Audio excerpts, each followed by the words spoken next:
Hello and welcome to the Choralosophy podcast. This is episode 57, Working Between Worlds with Reena Esmail.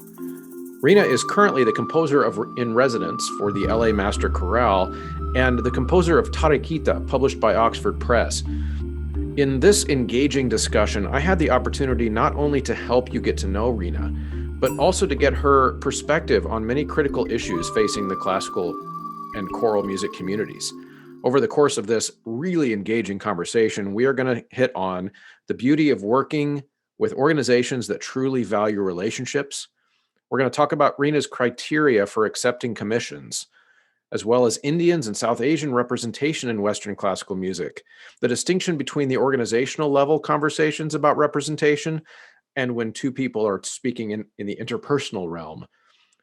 We're going to talk about working with both Western and Indian classical musical styles and how it's exhausting when there's always an adjective in front of your name, and so much more. This is just a really interesting and fascinating conversation. And I'm going to start out by explaining to you that, first of all, this is also an exciting milestone on the show. This episode is the first installment of the brand new Oxford series on the Choralosophy podcast. And so let me explain to you a little bit about what that is. The Oxford series is a partnership, a collaboration, if you will, between myself and the Choralosophy podcast and Oxford University Press's choral division. So what does that mean? So ultimately, this is different than some of my sponsorships that you might notice on the show. So my companies that I'm plugging to you all the time, the Sight Reading Factory and My Music Folders and Graphite, Ryan Main, and Voce Vista, those are affiliates. This is a collaboration. And you know that I like to be very upfront with how all of this works with you. I like to be very transparent about the money part of it and how it all works. This continues to be a show that no one pays me to do. And that's really important that the audience understands that. I still am relying upon you to go to those affiliates and use that promo code or head to Patreon and subscribe. And that's important to me because I want this show to not be owned by anybody but me, because I want to speak my mind and my truth and discuss these things with my guests with no filters, right? So that continues to be the case with this Oxford series. And the reason I'm so excited about it is because we have a win-win-win situation that we can present this Oxford series. Here's who wins. You win because the Oxford group and I are going to team up to bring you fascinating conversations with fascinating people with a bigger reach than I was able to do before, because they have access to composers and musicians and people from all over the world. So that's a win. It's a win for me because when we do these episodes on the Oxford series, they're going to help me plug them. So you're going to see different types of marketing for the Oxford series episodes, and they'll be periodical. Okay. And then, of course, it's a win for Oxford because they get to have the unique Choralosophy stylings to tell the story of their fantastic stable of composers. So I'm really excited about this going forward. Like I said, it's going to be periodical, which means just every few weeks or every 5 to 6 weeks, just kind of depends on the schedules of people. We're going to do one of these Oxford interviews, and they'll feel just like all the other episodes. They're just going to be to add that special layer of collaboration with Oxford. In the next few installments, for example, I've already got people lined up that are at the absolute top of our choral profession. And so I'm going to keep it a secret who we have coming on next. But if you know Oxford, you could probably make some guesses. We're going to have lots of fun on the Oxford series. Also, reminder, we have the Atlanta convention coming up April 9 through 11. I am so excited. There are still spots for you to come safely and join us in Atlanta for some in-person professional development. So head over to Choralosophy Con 2021 on Facebook, and you can find the information there and get signed up. And I hope to see you there. And as I mentioned a second ago, I am dependent on listeners for support for this show. So if you feel the need to compensate me for my labor in creating this show, and if it provides you value, the easiest way for you to do that is to buy me a coffee every month over at Patreon. Patreon.com/Choralosophy is a way that you can voluntarily subscribe to the show for as little as $3 a month. There's a $5 a month tier where you've got a hat or a t-shirt coming your way. There's a $10 a month tier where you can be a producer on the show. But regardless, it's a great way to underwrite the cost of the show to make sure that I can keep doing this for you into the foreseeable future. And thanks as always to the producers at Patreon, Ulrika Igrain Munoz Alarcon, Chandler Smith, David Kowalczyk, James Mock, Kyle Peterson, Michael Herron, Ryan Main, and Steve and Kathy Kakachik. Okay, everybody, I'm here with Reena Esmail, and Reena is a composer, and of course, I'm going to let her tell you all about who she is and what she does, but one of the things I'm really excited about is that we're going to, I think, be able to dive into some topics with Reena tonight and today that are broader than even choral music. It's my understanding that, Reena, that you are also an instrumental composer as well. Is that true? I am. That's where I got my start. Actually, choral music came later than me. So yeah. Okay, right. Yeah. So that's what I thought that was right. So I thought I'd lead in with that. So why don't you actually just tell us real quick, maybe the story of how that first choral experiment came about for you from your instrumental roots? Yeah, so it's interesting because as you can see behind me, I have my piano. I grew up playing the piano and I really thought I was going to become a pianist. And so, I mean, really from there, I went the track of instrumental composing, went to Juilliard, went to Yale, places like that, I mean, even though Yale has a very strong choral tradition, the composition department in the music school is very kind of instrumentally centered. So most of my teachers were people who primarily wrote instrumental music. But what was really interesting is you can follow a very different trajectory in my life, which was that probably from the time I was in elementary school, I was always trying to be in choirs and then just like failed somehow. It was like either I would, go to a school, audition for a choir, and then leave the school before I was able to actually sing in the choir. Or the same thing happened with my church growing up. My mother is Catholic. And then finally, the first choir I joined was actually when I was a senior at Juilliard. Juilliard didn't have a choir, but I joined a choir kind of outside of Juilliard. And I went actually to audition for this choir with a friend who, I mean, we now know is Ola Yelo, who is a very famous choral composer. But at that time, whatever, we were just kids at Juilliard and friends. And they took him and they wanted him to come. So they took me just like, oh, well, she's the friend. Like, that's fine. We'll take them both. And he didn't go. And they were like, oh, gosh, now we're stuck with you, So that was my very first journey into choral music, which was maybe the opposite of what it should have been. But I think what happened for me is that choir was this place where I started singing and I started being in a kind of vulnerable place. I've never had training as a Western classical singer, any formal training. And so I feel like I was always just there to give my heart.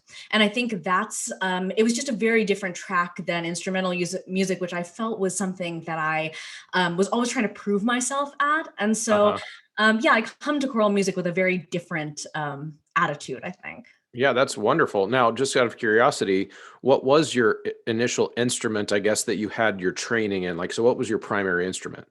It was mostly piano. I was very serious pianist. Yeah, Got yeah. it. Okay.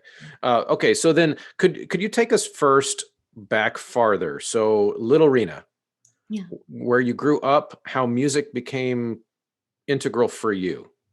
Yeah, so super, super far back. I mean, my mom tells me that apparently, like when she would sing me nursery rhymes, I would keep on asking her to repeat it until I memorized them, and then I would change the words, and then I would change the tune. And that was just a thing that I like to do. And of course, you can imagine that a person who came from a musical family would immediately say, this kid is clearly wired like a composer. But my parents just thought, oh, I mean, every kid must be doing this, and later on in life, when I wanted to know a song, like I was super into Broadway, if there was a Broadway tune that there wasn't the sheet music and we didn't have the internet back then where you could just look up anything, I would just write the sheet music myself and people would my parents again were just like, oh, people must just do this.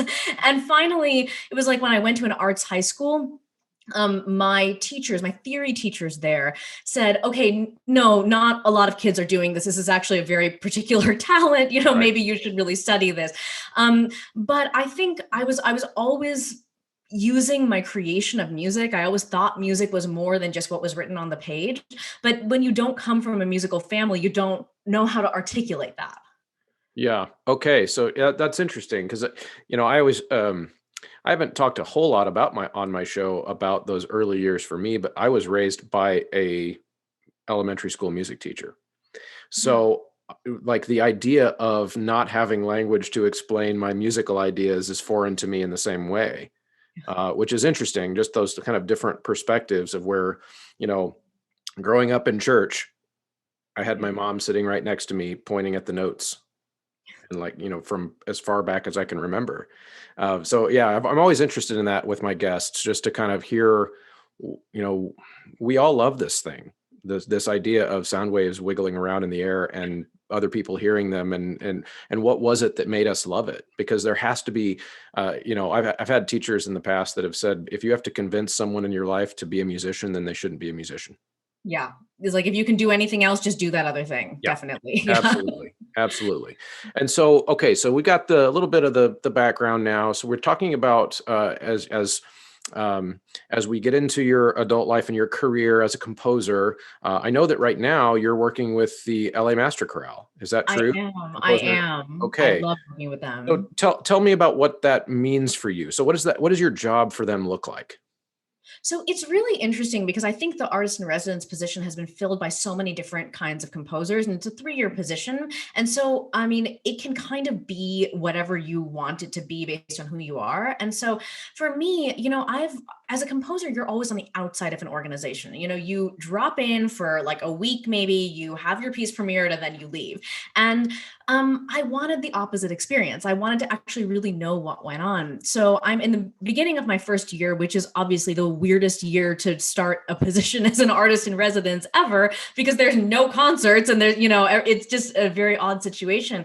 But it's been amazing because I've been able to actually meet everyone on the staff, go to all these different meetings, figure out how the internal workings of the organization, and then kind of help the organization dream about what can kind of come out of this time. And Right. so it's been amazing to just see how it works, and amazing to see just the integrity of this organization. It's just incredible. So, yeah. So, what are some things that make it incredible? It just the people to work with, the collaborative environment. Tell me more about what makes an organization for a composer, because I've literally never written a piece of music since undergrad theory.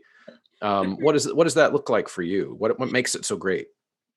I think it's just these little things. And I think, sometimes when you see someone's poster on advertised on a concert, you don't necessarily know like how those people are being treated, how the back end of an institution works. But, this really beautiful, I mean, two really beautiful things happened just in the last few weeks. One was that we were doing an event with a couple of composers, and I was moderating the event. And the events manager actually invited my parents because they were like, "Oh, we know you live in Los Angeles. We know your parents. Like, please come." And it meant so much to my parents, who have really supported me this entire time, who have been to so many weird, random concerts in basements. Finally, I have a position at a big institution, and this institution isn't just taking me and like without my past or without anything. They're really interested in the other people in my family. And that meant, it took something to reach out, and that meant a lot. And then the other thing that I thought, was so indicative of how thoughtful this organization is.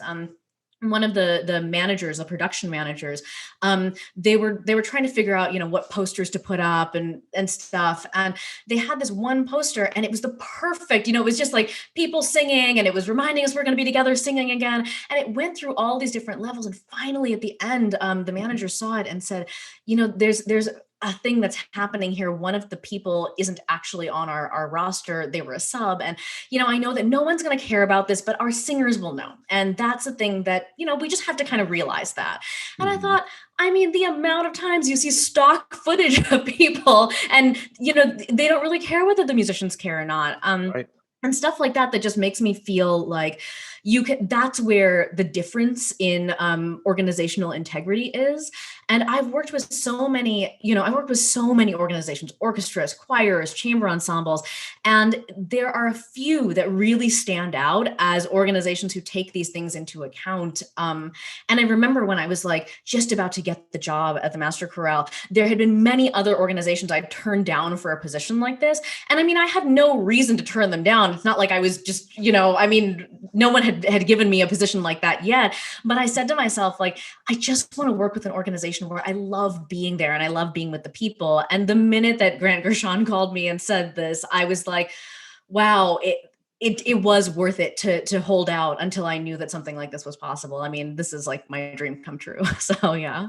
That's amazing. And so it sounds like what you're really describing is relationships, Yes. people who are are prioritizing the relationships. Yeah. And that's important. So I this, another little side story here where my day job is teaching high school level choir. I've been doing it for 18 years. Awesome. And one of the things that I've discovered over the course of that 18 years and of the thousands of students that I've taught, many of my kids, because we have a large program and they work to a pretty high level of literacy by the time they graduate, and the college conductors around love to have them because they can read music and they have a technique and all this kind of stuff, right? So it's very common for my students to go on to the college level and sing. And this is not an indictment of any of my collegiate colleagues. However, most of them don't continue to sing once they get to college. And when they reach out to me and I say, "Why did you stop singing?" It's almost always a relationships-based answer. When they say that they didn't keep singing, they'll say something like, "I don't know, Mr. Muntz, just like when in high school, we just all loved each other and it was all family. And when I got to college, I didn't really know anyone and I didn't have those relationships anymore." And of course, I usually scold them and I say, "Well, but you didn't put the time in to make the relationships." But my point being that we take for granted, possibly in the classical music world, especially when we get to be grown-ups in the classical music world, of what it really still means to form relationships within our organizations. Is that something you come across in the? I'm curious too about the instrumental world, and if that's something that you come across there too. Yeah, I mean, it's fascinating to me how different the choral and instrumental worlds are. And of course, I'm not surprised to hear you say that because, I mean, to me, choir at its best is about community. Yeah. And it is this thing where, I mean, in one way, it's kind of the perfect way to teach music because you don't need a lot of, resources or whatever to get kids to a very high level. It's like I've gone to work with, community college choirs that are like almost at a professional level in terms of what they can handle. Mhm. And I just think you can do a lot through group training. You can really get people to a very high level. And what's interesting to me is the environment of the master chorale is, I mean, at least from what I've been able to tell, is just so collegial and so loving. And especially during this time, you see how people interact with each other online and stuff, and you just see that everyone is just dying to be back together. And I mean, I think we had this Zoom call just to actually have a Zoom rehearsal for a piece, and you could kind of tell at the end no one wanted to leave. People are like, "It's just so good to be with you again." Right. And I don't know how the instrumental world is faring with things right now, but I just know that in general, I mean, I've stood in front of choirs and I've stood in front of orchestras, and I usually get a lot more glares from orchestras than I do from choirs. I don't know what it is. I don't know whether it's the nature of the fact that you can be professional very young and maybe then things are kind of different. It's the fact that you're beating each other out for jobs at the top levels. Maybe it's just the way that the hierarchy works, but with choirs, you literally depend on one another for your notes. You depend on one another to blend sound. There's a certain thing about the nature of choral music that makes it relational. And I mean, I'm still trying to figure it out, but you're right. There's a really marked difference, which is why I love working with choirs. Yeah, absolutely. I agree. I here's how I would say it very simply, because I think it's a combination of all the things you just said, but I think I could boil it down. In a choir, I am my instrument. Mhm. That's it. And so if it's out of tune, it's me. If it's Mhm. not pretty, it's me. If I sang the wrong vowel, it's me. If I'm if I'm a clarinetist, I can blame my ligature. I can blame my dry reed. but but in a choir, it's me, and I'm the one that did it. Like if it's good or bad, right? So there's a certain amount of vulnerability, an inherent vulnerability that we bring with us into a choir. And especially earlier, you were talking about your background of kind of informal training as a singer, Mhm. um, and that in my experience is no different than the classical trained singer. it's still me, right? And Exactly. and so that's something that is very inherently, I guess, human for us, which I think is beautiful. It's why I love the job.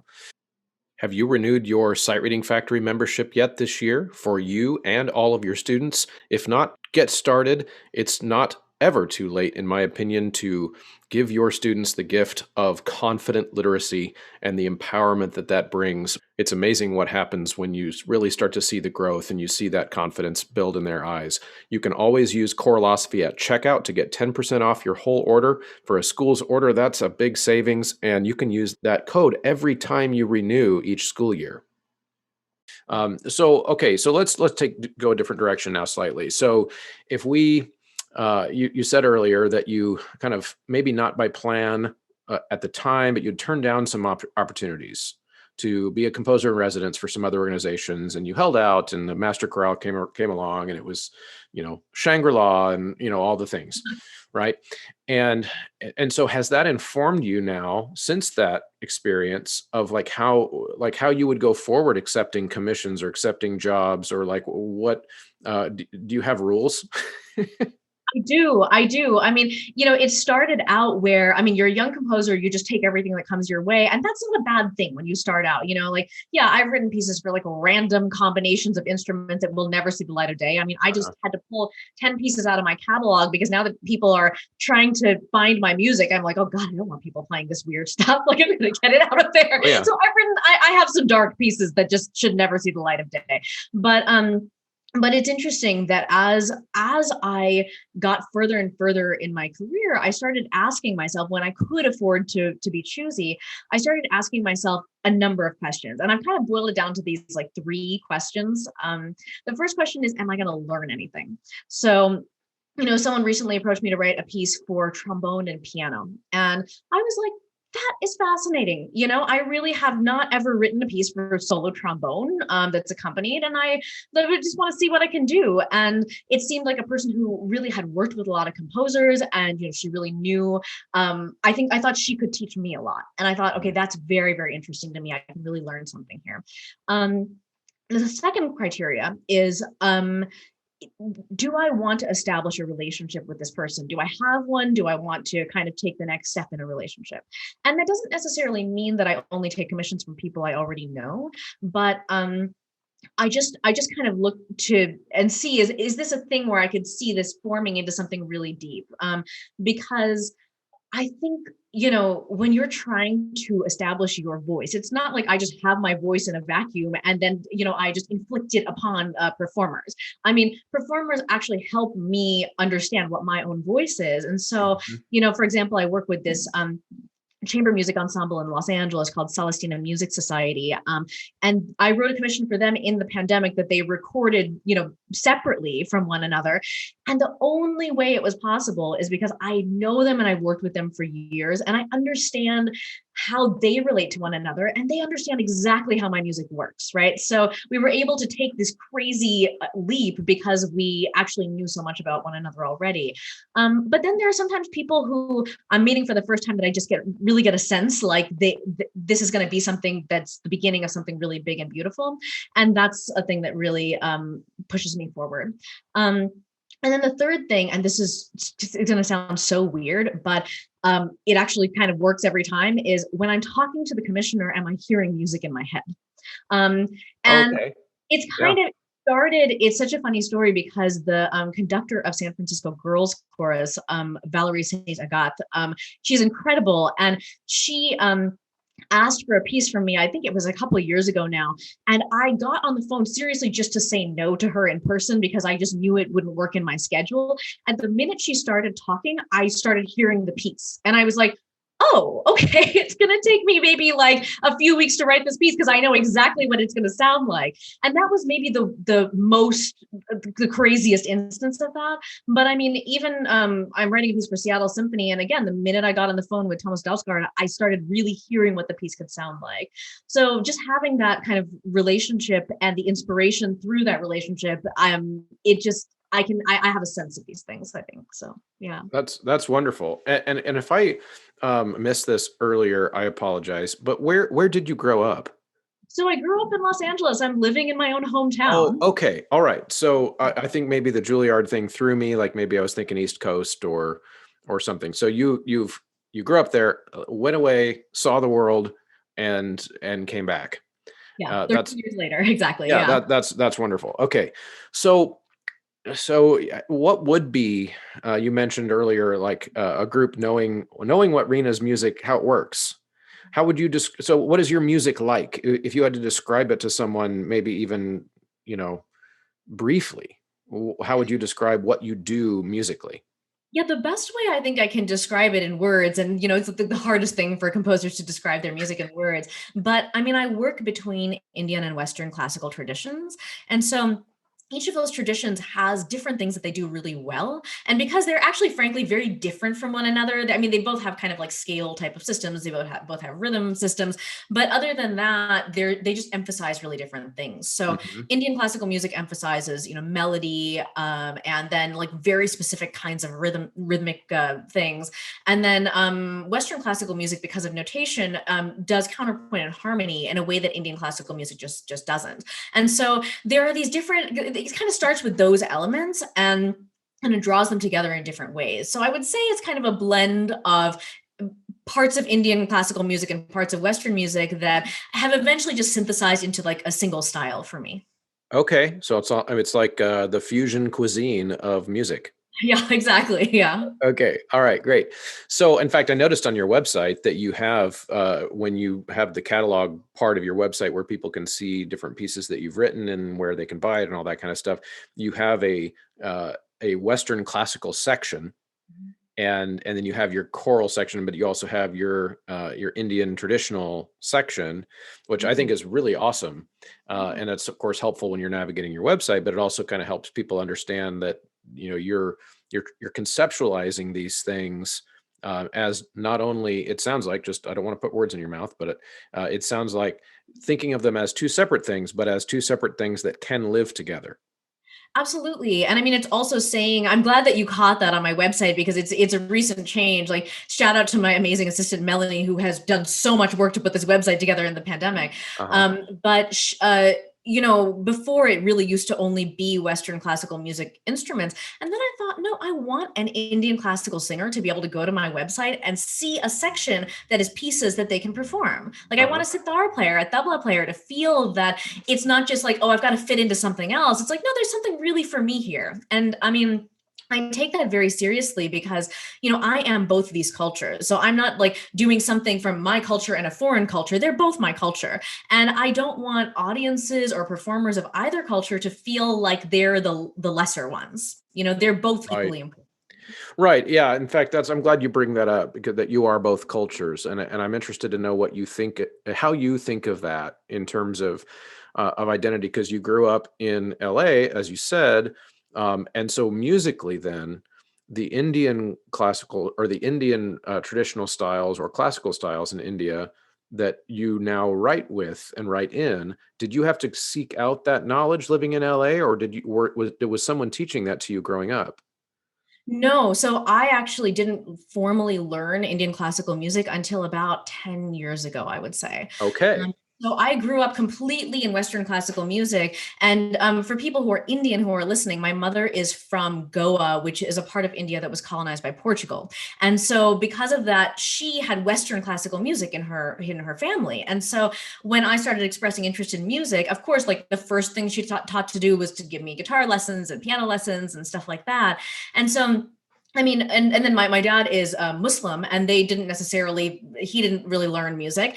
And so it took me a while to find my way to Indian classical music. And to be honest, it just became this thing at a certain point where I realized that I was not making music with people who shared my culture at all. So it's like I had to choose between my culture and then my career. And it was fine, and it's fine when you're young and you're just learning and it's great. But there was a certain point at which I was like, okay, well, I am an Indian woman. I grew up bilingual. I grew up in an Indian immigrant household.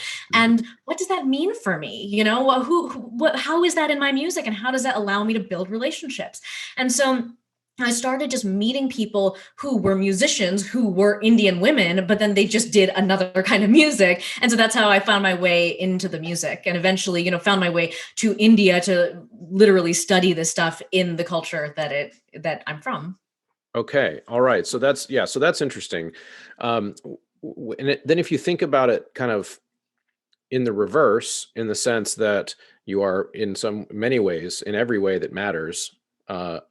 Now, again, trying not to put words in your mouth, an American, Yeah. but who has these kind of, just to use the language of the last 5 or 6 years, intersecting identities, Yeah. where you can't just like pull it apart and have it be one thing today, and like today I will be Indian, and tomorrow I will be American again as I go get a hot dog. Like, it just doesn't work that way.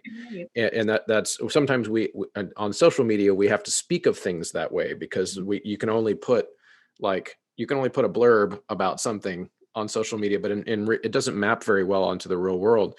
And so I'm interested in kind of how you think about Indian people in kind of in Western classical world music, but also in Indian classical music. And are there a lot of people who do what you do, in the sense of like kind of working between those worlds? There are a few who precede me. There's a wonderful composer named Shirish Korde who, I think had he just been in a different position, or had the world been in a different place, I mean, we are very similar in how we work.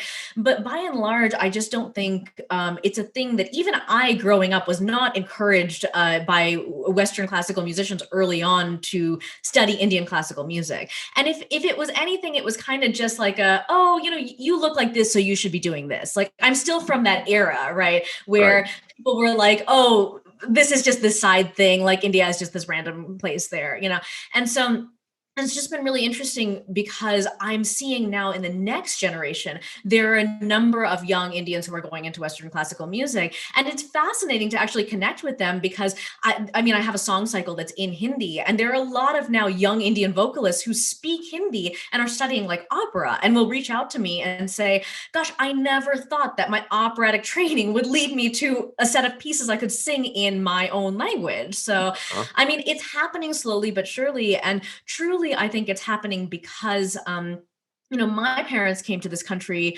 as immigrants, and they, certainly weren't super rich, but they just barely, they were settled and they were happy and they were able to give me whatever I needed. But I still had that kind of immigrant mentality of like, you need to make this work, because we can't just bankroll your whole life, just make it work. And so most of my peers kind of chose careers that were much more safe financially than mine. And truth be told, this is kind of getting into another conversation, but I always feel bad taking on the label of being like underrepresented in Western classical music, just because I feel like the reason why South Asians are underrepresented at my age in Western classical music is because they just went into careers that were more lucrative. So it's like my Indian peers are out earning me by a decimal point or two. So, it's just not the same thing, because our parents had the good fortune of coming to this country with, jobs and everything.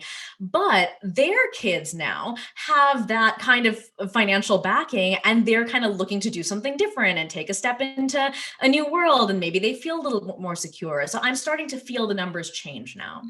Yeah, that's interesting that you bring that up, because of course, you're right. Southeast Asians demographically in the U.S. are doing pretty well financially. Yeah. And it's funny that you mentioned earlier that people kind of you felt like people were interacting with you about Indian classical music as if it's this random thing, or like just this thing you should do. Which, because I don't know, I've heard that India is kind of a big country, so Yeah.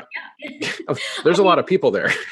It's hilarious, because I once had a teacher, I've been sitting on this idea for an opera for like almost a decade now. And an opera is like, you have to really clear out your schedule. You can't write an opera in a couple months. So, eventually one day I'll have the time to do it. But I was just at the beginning of this idea. And I said to a professor of mine, like, hey, I've here's this opera idea. Here's the Hindi part of it. Here's English, and really like gave him everything he needed to know. And he was like, why would you write this opera in Hindi? I mean, like no one is going to speak Hindi. No one's going to understand. And I was like, well, I mean, like a billion people probably speak Hindi, number one. And number two, the reason why they're not coming to the concert halls is because people think that their language isn't important and their culture isn't important. So. Yeah, that's interesting too. I'm always thinking of, my brain is always spinning about stuff like this too, because one of the disabilities that I have is that I grew up white in the Midwest in the United States. So I don't have, which, I'm not ashamed of that in any way. I just, when I talk to people who have these different kind of intersecting identities that I, think, just to put it in perspective, I was raised in a town, man, I don't know any stats on this, but I would have to say it was in the upper 90% white. Wow. Right. So Midwest, Kansas, middle of nowhere. I mean, I think I did know people who weren't white, but not very many. And it was very rare. And so what that created for me as a kid was that it was just not something I ever thought about, like Right. ever, because I wasn't, we think about the things as humans we're confronted with. Like we that's what we think about.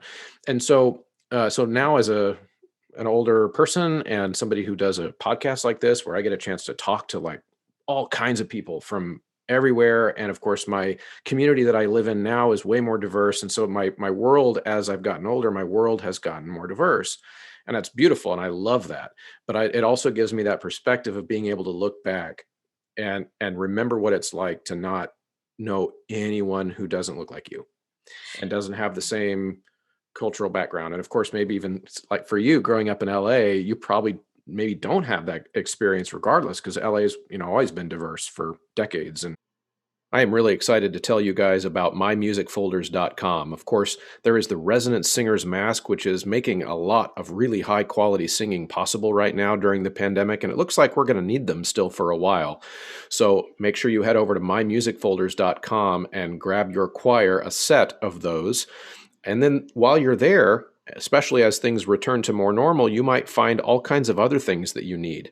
Your choir folders, mymusicfolders.com, obviously, it's right there in the name. But then there's also mychoirrobes.com, which is a partner website where you can get really inexpensive and high quality choir robes, which is a non-gendered solution for your choir uniforms. And the beautiful thing about this is when you're making a purchase for your entire school, you can enter Choralosophy at checkout to get a 5% discount, which on a school-sized order, that's hundreds of dollars oftentimes in savings. So I recommend you head over to mymusicfolders.com and or mychoirrobes.com and use Choralosophy at checkout.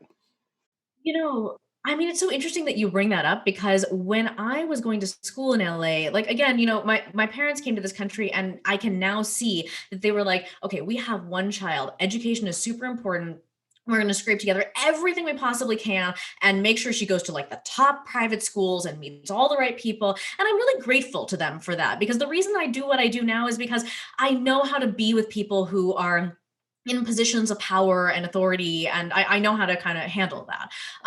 But at that time, I mean, this is not true for the schools anymore, but at that time there were still majority white people at those schools. But you're not looking at yourself in a mirror, so you just kind of think that you are whoever is around you. And Right. I remember the first time, maybe it was like in like 8th or 9th grade, where someone said, hey, we want you to do something because like you're a person of color. And I was like, what, who, me? No, I'm not. I don't know what you're talking, and you just feel like, oh, someone's asking you to do something because you're like, there's something about you that they might feel is less. And, I mean, now, there's such a variety of thoughts about it. And some people wear it like a badge of color. But for me, I remember that first time hearing that word thinking, is this going to make you treat me like I'm less than you? Is this, because I really at that time just thought, okay, being white is like the way to, that's like the right answer, Right. and that was hard. And I kind of had to learn to embrace my own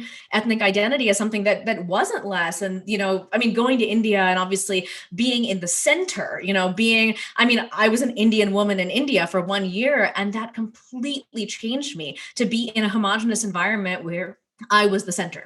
Right. Yeah. So I put that in the context of, and I'm really glad to hear that part of your story too. But I put that in the context of my background because one of the things that I can't possibly imagine is I can't possibly imagine unless I ask someone else, which is why I do a podcast. What does it feel like to have someone add these kind of categories to how they describe you? Because for example, I've never been told, wow, you would make an excellent white male choir director. Right, right, right, That I've always been told you will be an excellent choir director by my mentors. right. And do you ever feel that you kind of wish that you could just be given the name composer without without adjectives? Yeah, I mean, I remember like just when I first got into being a composer, and this is like I've probably been writing music for about 20 years now. And at that time, the big thing was being a woman composer. And so you were Right. a woman composer. And because I was so young, I felt like, oh, maybe this attaches me to a community. It lets me blend in. And I have this identity. And especially when you're young, you don't know where you fit in. So you're trying to just fit in anywhere. So those markers at a certain time were really helpful for me. But then, it was like, oh, now I'm a POC composer. Now I'm a South Asian composer. Now I'm a BIPOC composer.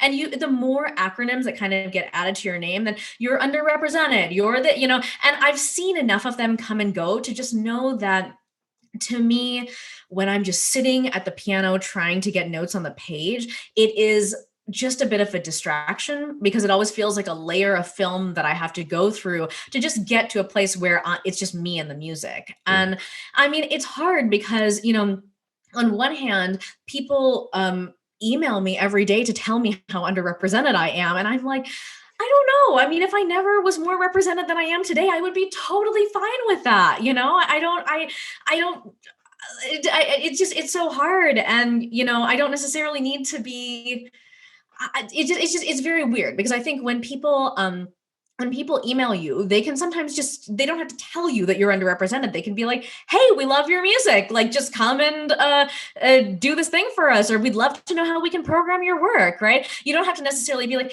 hey, I know you're underrepresented and we have an initiative to help people like you. That's just two Oh really my different things good with Lord. the same result. The same result is just like, we want to program your music, and Yeah. I think, unfortunately, we think in this language of what we say to grant applications and what we say to donors and then what we say to the composers themselves are unfortunately really similar, right? And Yeah. it's important to have these discussions on the back end to be like, okay, do we feel like we have enough different perspectives on this concert and this season? Is there someone who comes from a different way of thinking and being because they're from a different demographic or they have something new and exciting to offer? But then when you go to actually talk to that person, again, it should just be exactly what someone would say to you. Hey, we think you're a great choral conductor. Hey, we think you're a great composer. Like, end of story, right? Hmm. Absolutely. Yeah. Okay. So now I'm going to tell a really funny analogy here, but I, of course, don't want to directly compare it to your experience. So anyone listening, don't freak out. I'm a philosopher, so I speak in allegory. So when I was growing up, there was this amusement park in the Kansas City area where I grew up, and it was the amusement park is called Worlds of Fun. And it's like this theme park where each of the different sections is a different ethnicity slash national origin to its decor, right? And there was this uh, roller coaster that they built, and they did this whole ad campaign back when I was a teenager. And I remember being off put by it at the time, which was that it was a wooden roller coaster. Which the gimmick was that just makes it more exciting somehow, but yet it's not as fast and it's not as tall and you can't do as much with it. So the ad campaign was basically things like, you get this voiceover that's saying things like, the tallest, the fastest, the most exciting wooden roller coaster in the Midwest.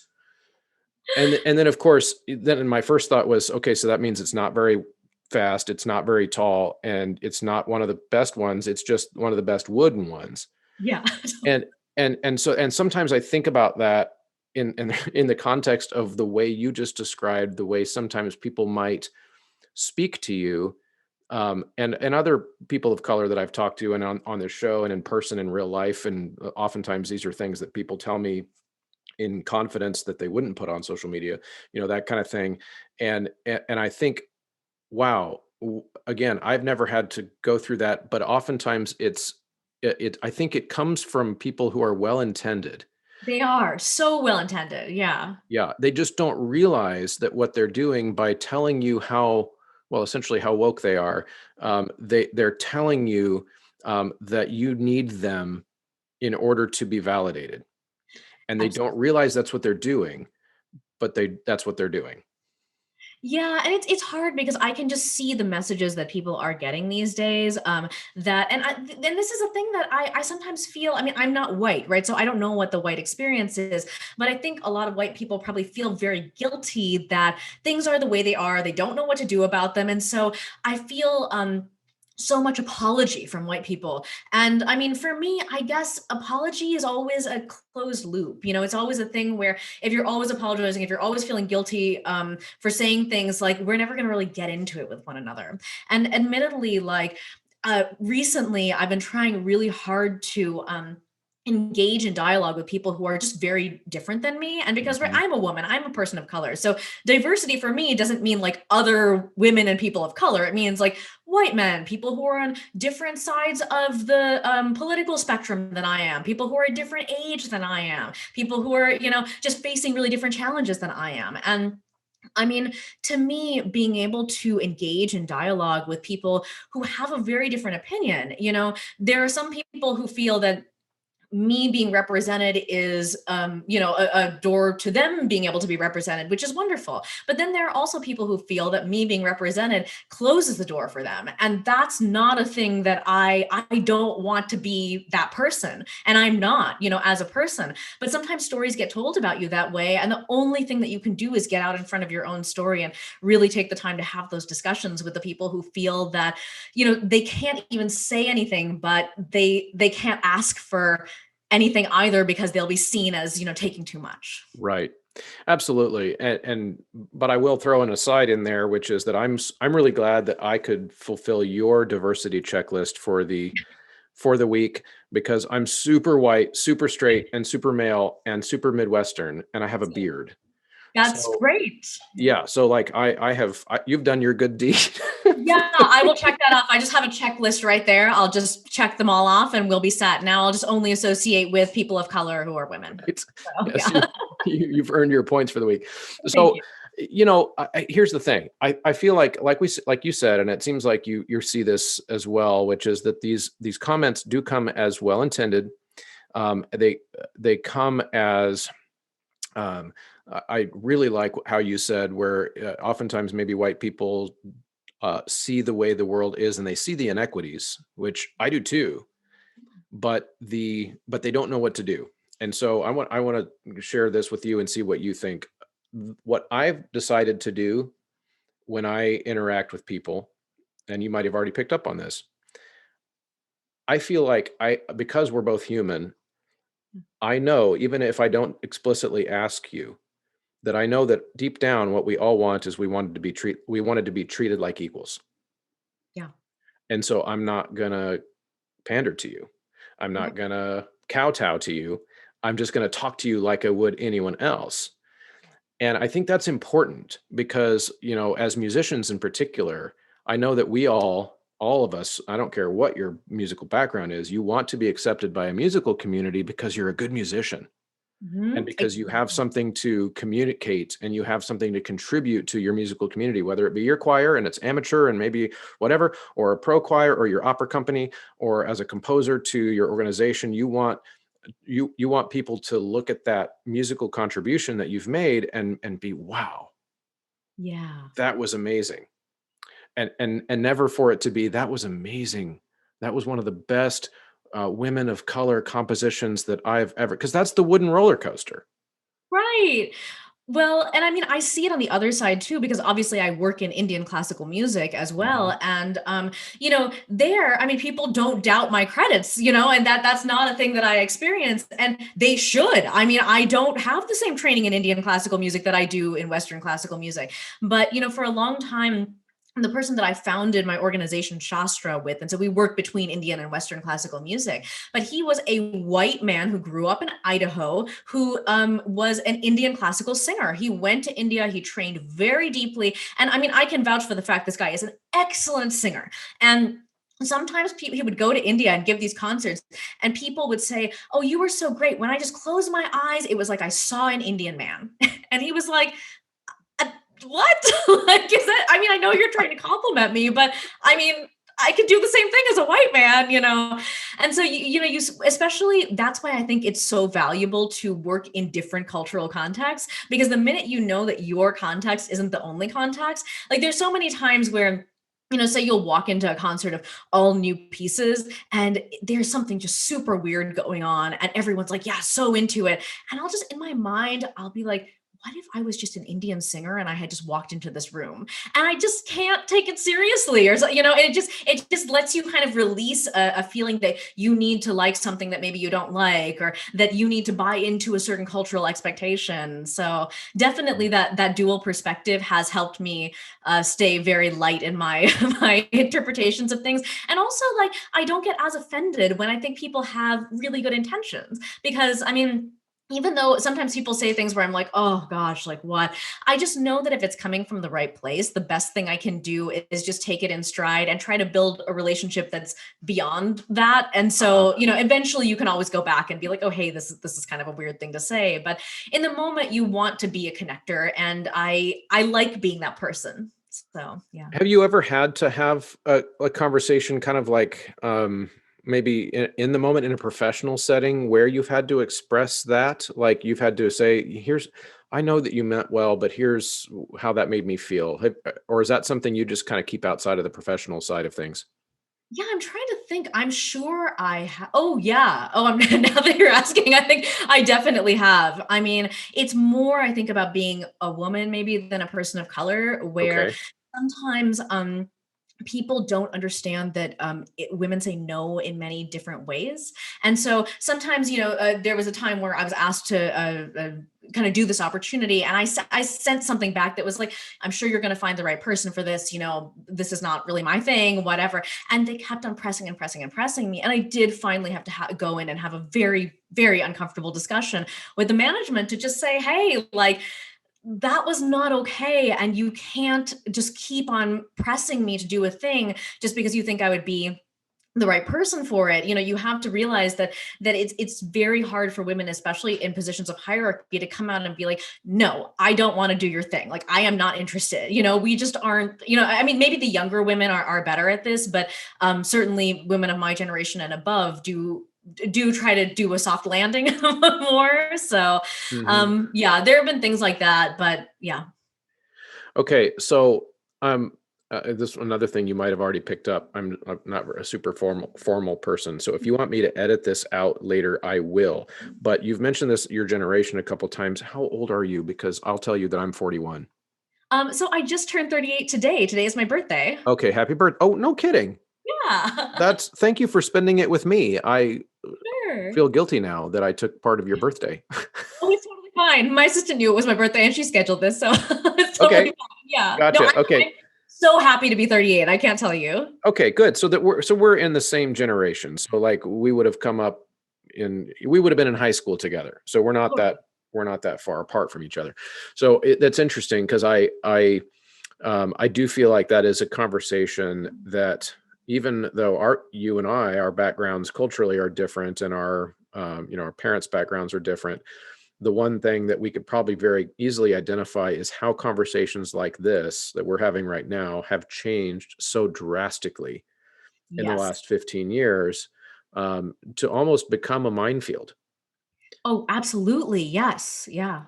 Yeah, and one of the things that, of course, in my experience so far, I'm actually, so it's your birthday. I think we might be, yeah. So I'm not quite exactly on the anniversary. I think in 2 or 3 days will be the second anniversary of the show. I started the show in Oh, February of 2019, cool. and what I found fascinating about it is I've had a ton of these kind of conversations where I'm 100% sure that half of the stuff that I've just said to you in the last 15 minutes would get me canceled if I just typed it on Facebook. Totally. Absolutely. You Yeah. know, but in a podcast it's different because because this is, of course, just a conversation like between two people. And in a conversation, if we were sitting in the same room, we could have a very similar conversation to what we're having right now, and it wouldn't result in that. And even with the most kind of dyed in the wool activist types, you can have a conversation because you can again see each other as humans. You can look at some body language and some facial expression, and more importantly, we've been talking for 50 minutes or so, and there's a context that you can put Exactly. the entire conversation in. And of course, you and I grew up in a time where that was the only way we could talk. Yeah. It was our Exactly. only choice. It was our only choice. And so, one of my passions is helping kind of spread that old fashioned conversation through the newer medium, which is the internet and putting things online and whatever. But I think it's really important because ultimately we all want the same things. I want, you personally to be successful and happy and healthy and have all your music that any time that you ever dreamed of get performed by anyone all the time for the rest of your life. But I also hope that any other, young kids who might be of Indian descent, or maybe they're, like you said, your father's a Muslim, and anyone of your background who isn't you, but maybe there's someone who has a similar background to you. I want them to have the opportunities also. Exactly. But Yeah. I feel like we unless we have these kind of real conversations, we might not actually get there. We might not be able to make it better. Yeah, and I mean, it's interesting because I mean, to be honest with you, it's a really interesting thing to be a South Asian in Western classical music because Mhm. look, I'm not white, I'm not black or Latino who, have been there's such bigger numbers of those two demographics in the country than us, and there's a much more like complex history there. And then I'm also not East Asian because there are many East Asians in Western classical music, right? So I'm strangely like a minority of a minority, but I'm also brown. So Mhm. because of that, I can kind of see things from a variety of angles, and I feel like I'm always seeing things through this prism of like, certain people will confide certain things in me, other people will confide the opposite things in me, and then I'm just like in my head trying to piece it all together and say I can see how all of these realities are true. Yeah. And just having to sit with the reality of like, someone who is just in a very small town who maybe feels a certain way, someone who's from a very big liberal city who feels a different way, all of those realities are objectively true to them. And when I just put them all together, on one hand I'm like, oh, it's amazing to have this beautiful like multidimensional perspective, and on the other hand I'm like, oh my gosh, how are people going to see these things about one another without actually knowing and conversing with one another? Yeah, absolutely. You mentioned and I actually hadn't thought of it until you just mentioned it a second ago, of being South Asian as being almost a, um, I'll just say this bluntly, I guess, as one of the minorities in the U.S. that we don't talk about as much. Oh, Right. totally. So we talk about the Black community. We talk about the Latino community, and in the context, we usually have conversations in that realm about immigration, other types of things. Now, I have a Twitter friend slash pen pal that I communicate with regularly, and who's been on the show. Roderick Graham is a sociologist over at Old Dominion University, and one of the terms that he uses to describe this concept is involuntary minorities, as being Oh, distinguished from populations that came of their own volition to a place. And right.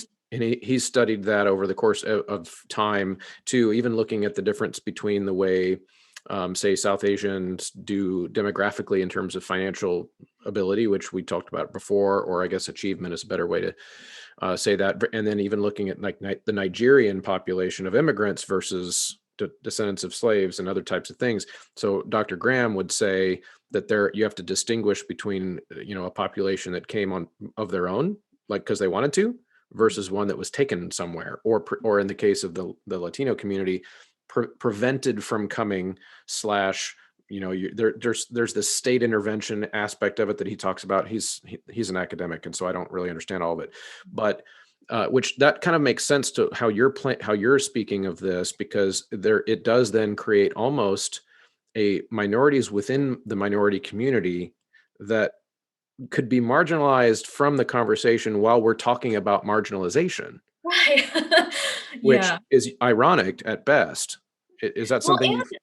yeah, no, you're totally right. And actually, that's a great way of thinking of it because I haven't really had words for it before. Mhm. But, absolutely. My parents came to this country with between the two of them, they have basically the equivalent of 4 master's degrees, and my mom had applied to all these other countries and the US just took her first. Like that's why she came here and, met my dad. But they were both people who were welcomed into this country. And I will say that it was because they came in the 70s. I mean, many of our relatives who had tried to come in the 90s and 2000s and stuff have had a really different experience of it. But, certainly my parents were really wanted here. They came here with steady income prospects. And so, of course, it's a really different thing. And so then I feel a little bit, it's not even that I feel guilty because it's not necessarily my fault, but that people put me in the same category as people who just have not had opportunities because they've been literally discriminated against, and that is a very different thing. And I should not be getting those opportunities. In all honesty, they should go to people who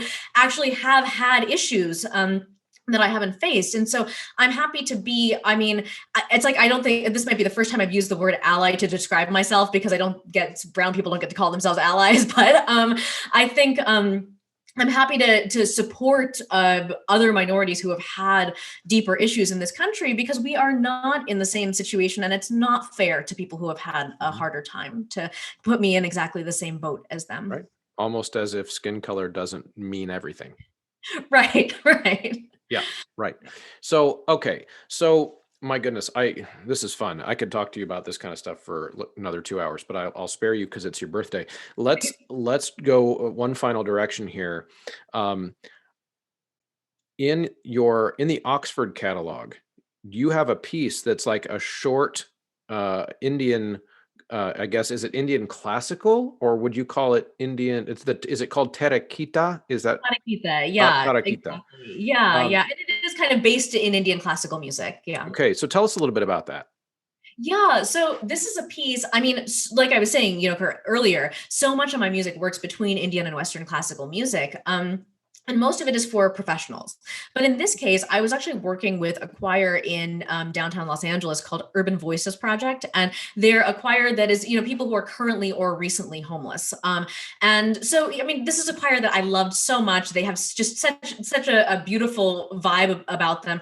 And I just started teaching them Indian classical music. And they were so fascinated by the Indian rhythms that I said, okay, let me just write a quick thing for them to sing. Like this will just be a really fun thing. And I mean, I think sometimes when you write a piece, again, built from relationship, built out of like a genuine love for a group of people that you just want to see them like have something that they can just dig their teeth into. This was that piece. And I mean, I had no idea when I wrote this piece that it would have the reach that it does. But somehow it's just this combination of Indian rhythmic syllables. They're kind of onomatopoeic syllables that come from like the tabla or the sitar. And so it would be kind of the equivalent of a scat in jazz, but it's just manageable enough and in layers that, a high school choir could handle it. There are patterns that you can just kind of memorize and then feel how your tongue feels when you sing it. And I always say like learning a different language and especially learning Indian classical music it's like teaching your tongue to do things that it would never do if you were just a Uh-huh. Western classical musician. Uh-huh. So it's been fun. It's been really fun to watch so many different choirs kind of get their mouths around it. Yeah, I'm excited. I hadn't come across it until I came to your website and I downloaded the MP3 there from your website. Do you care if I play a little bit of it during the final Oh, version sure, of the go episode? ahead.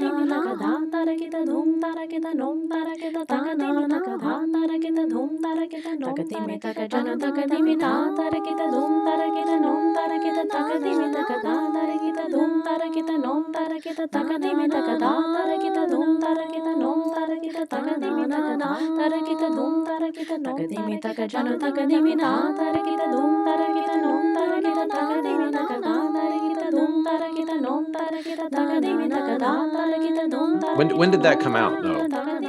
Just in January 21st. Oh, okay. All right. So then I don't feel so stupid for not having seen it because Oh no, yeah, the piece is from 2016, but Oxford took it in got 2021. it. Okay, that's great. Because like I don't know if you've heard, there's been this whole pandemic thing, and not much choir has been happening in the last year. So I haven't. I actually just had my first combined in-person rehearsal for my choirs today since almost Wow. one full year.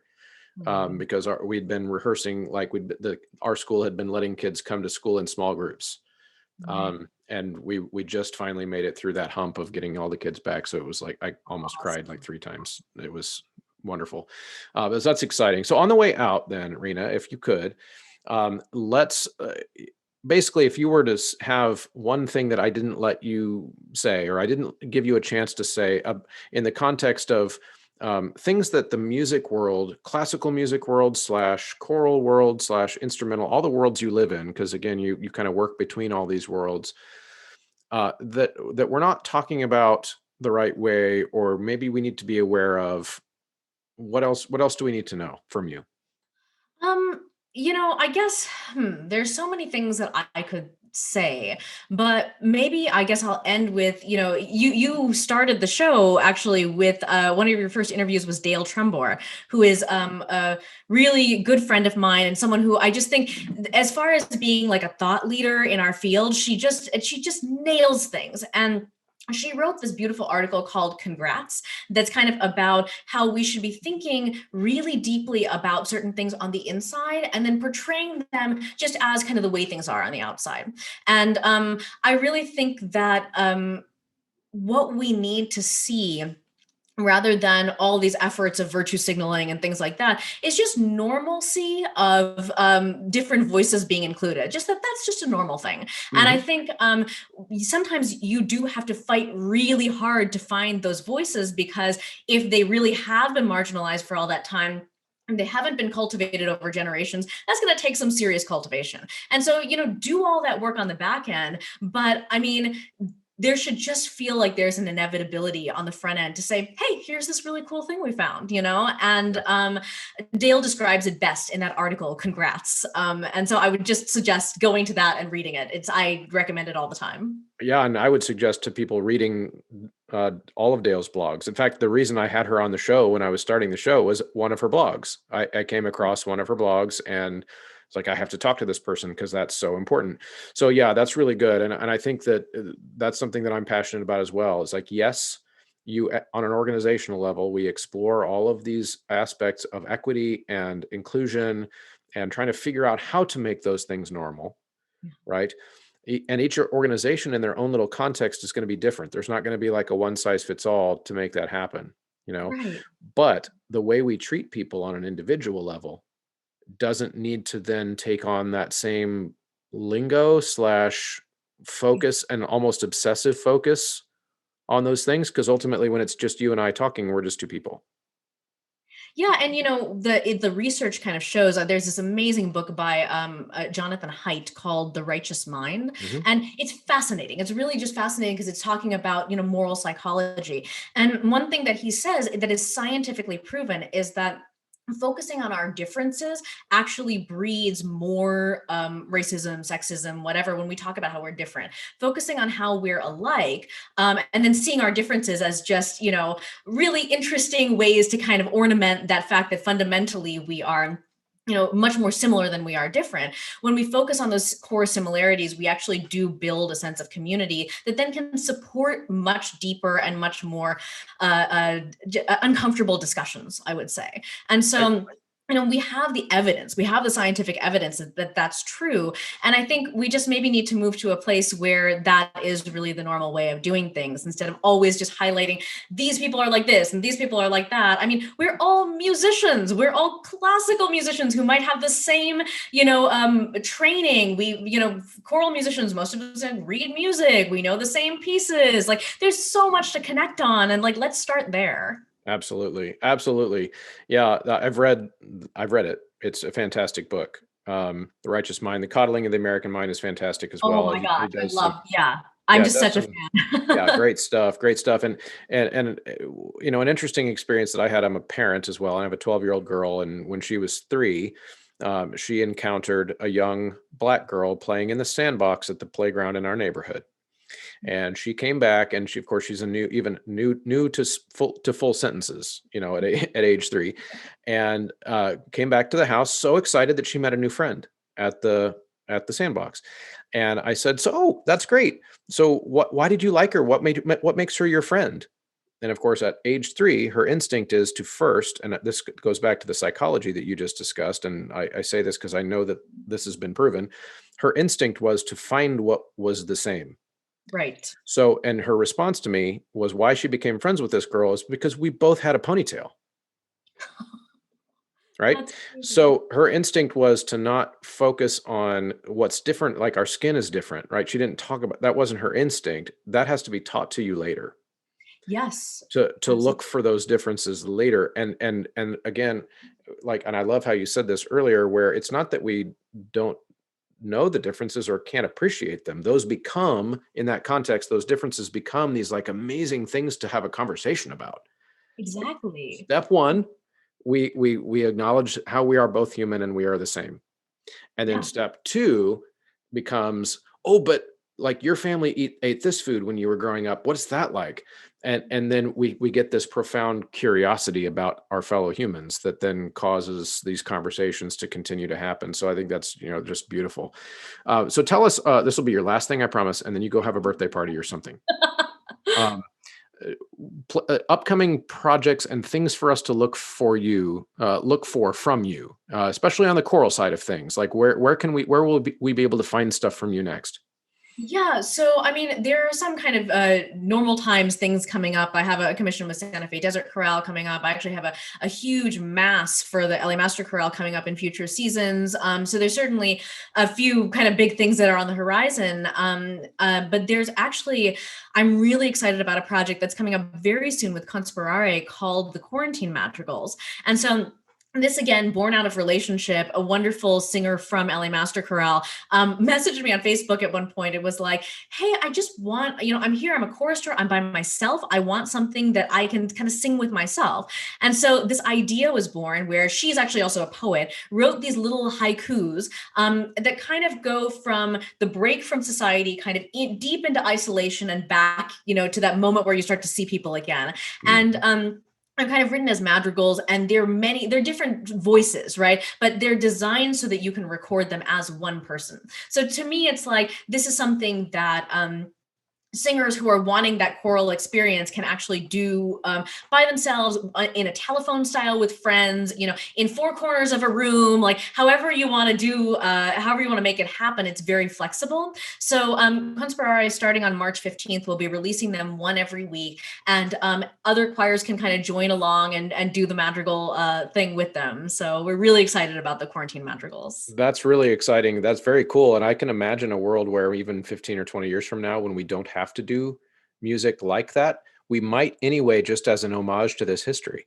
That's what I'm hoping, because I think as a composer, I mean, in a way it's stressful, but in a way it's amazing because you're being asked to respond to the time as the time is happening.